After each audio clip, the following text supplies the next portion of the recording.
MG, partenaire conseil des entrepreneurs.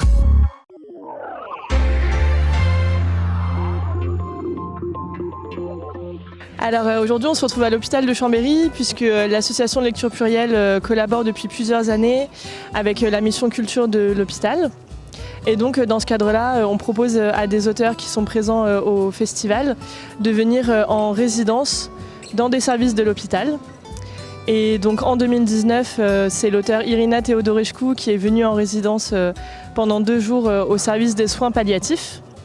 Et donc elle a écrit un texte suite à la résidence qu'elle vient nous présenter aujourd'hui. On peut retrouver des impressions de mon expérience, des pensées que j'ai eues pendant cette immersion dans ce service.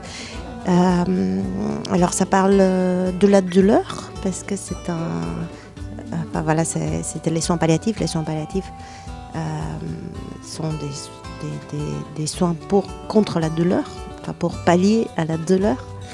Et bien ça parle un peu aussi de la mort, mais je crois que c'est pas du tout un texte triste ou lourd.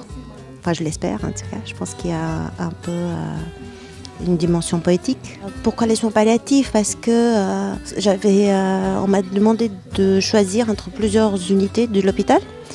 Et je pense que humainement, dans cette unité en particulier, il y a des choses incroyables qui sont vécues, qui sont expérimentées. Et je trouvais qu'il y avait beaucoup de matière à l'écriture. Pourquoi vous avez souhaité revenir ici, partager votre texte ? Parce que ça fait partie de l'écriture. C'est la fin d'un processus et c'est important de pouvoir le terminer. C'était très dur. Enfin, j'ai envie de dire ça en premier parce que c'était vraiment une expérience très très dure pour moi. Mais en même temps, il y a une énorme douceur et beaucoup de lumière.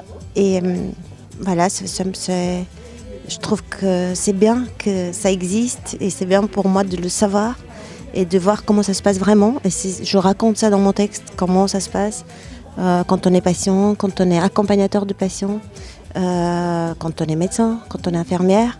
Et donc, je trouve que c'est important que ça existe et que ça continue à exister. C'était votre reportage Savoie News avec MG, partenaire des entrepreneurs.